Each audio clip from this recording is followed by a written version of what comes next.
Assalamualaikum warahmatullahi wabarakatuh. Nama saya Nida Ismi Hasanah.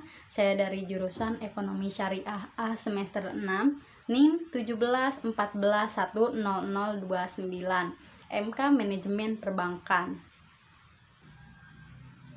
Baik, di sini saya akan menjawab beberapa soal UTS yang telah diberikan. Yang pertama yaitu sebutkan Undang-Undang Bank dan definisi bank.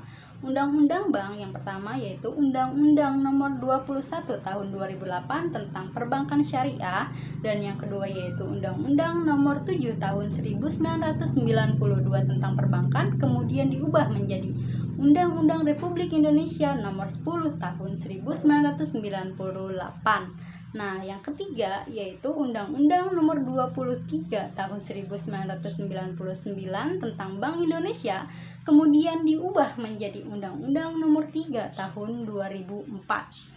Nah, yang keempat yaitu Undang-Undang Nomor 7 Tahun 1992 tentang BPR atau Bank Perkreditan Rakyat. Nah, yang terakhir yaitu Undang-Undang Nomor 13 Tahun 1968 tentang Bank Sentral. Oke, lanjut ke definisi bank. Seperti yang sudah kita ketahui, bank adalah lembaga keuangan atau badan usaha yang menghimpun dana dari masyarakat berupa simpanan dan menyalurkannya kepada masyarakat berupa kredit atau lainnya untuk meningkatkan taraf hidup masyarakat banyak. Nah, lanjut ke pertanyaan yang kedua, yaitu jelaskan peran Bank Indonesia atau BI terhadap pemerintah. Seperti yang sudah kita ketahui, peran BI ini mempunyai 3 peran. Yang pertama yaitu melaksanakan dan menetapkan kebijakan moneter, dan yang kedua yaitu mengatur dan menjaga sistem pembayaran, dan yang ketiga yaitu mengatur dan mengawasi kinerja bank-bank. Baik, di sini saya akan lanjut ke pertanyaan yang ketiga, yaitu jelaskan kegiatan bank. Kegiatan bank itu mempunyai 3 kegiatan. Yang pertama menghimpun dana dari masyarakat disebut dengan funding, dan yang kedua yaitu menyalurkan dana ke masyarakat disebut dengan lending, dan yang ketiga yaitu jasa-jasa bank lainnya. Oke, saya akan menguraikan satu persatu di antara 3 tadi tersebut.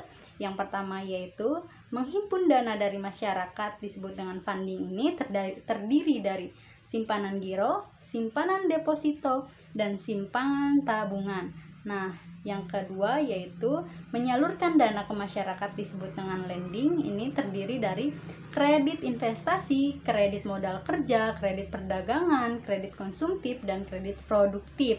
Nah, yang terakhir ini yaitu jasa-jasa bank lainnya meliputi menerima setoran-setoran pembayaran seperti pajak, air, tanah, dan lain-lain.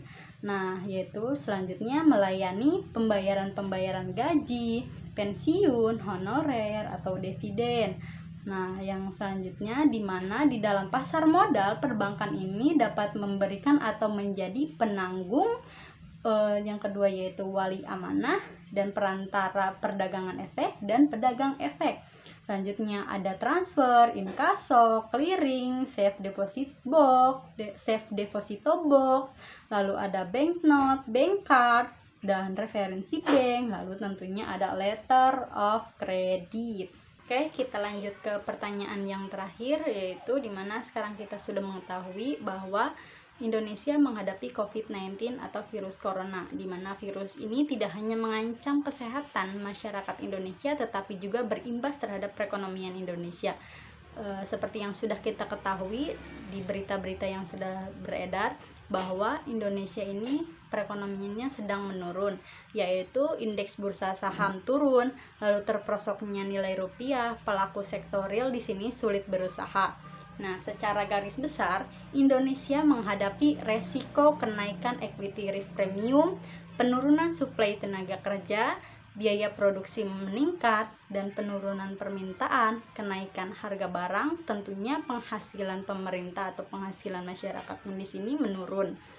Oke, setelah kita ketahui dampak dari virus corona ini terhadap perekonomian di Indonesia, lalu apa sih kebijakan-kebijakan pemerintah yang sudah dilakukan?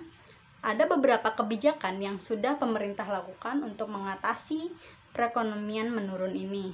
Nah, yang pertama itu ada kebijakan untuk bursa saham, di mana OJK, Otoritas Jasa Keuangan, merilis kebijakan trending health atau pembekuan selama 30 menit jika IHSG menurun.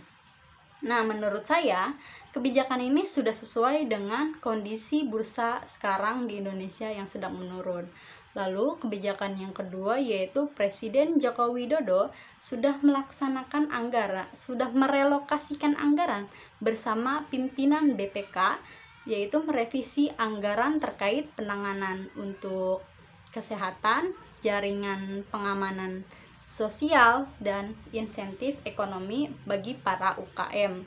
Karena menurut Sri Mulyani, Menteri Keuangan Indonesia, penanganan terhadap COVID ini harus benar-benar dilakukan agar Indonesia bisa pulih kembali, agar masyarakat itu bisa beraktivitas kembali dan konsumsi masyarakat bisa meningkat lagi, karena konsumsi masyarakat ini salah satu penyokong pertumbuhan ekonomi di Indonesia.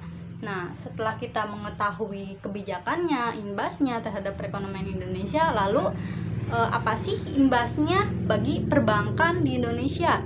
Oke, tentunya pasti ada imbasnya. Yang pertama yaitu bank-bank Indonesia menghadapi tekanan kualitas aset jangka pendek yang signifikan karena perlambatan kegiatan ekonomi dan hambatan pertumbuhan kredit jika COVID-19 ini terus-menerus terus-menerus meningkat di Indonesia gitu.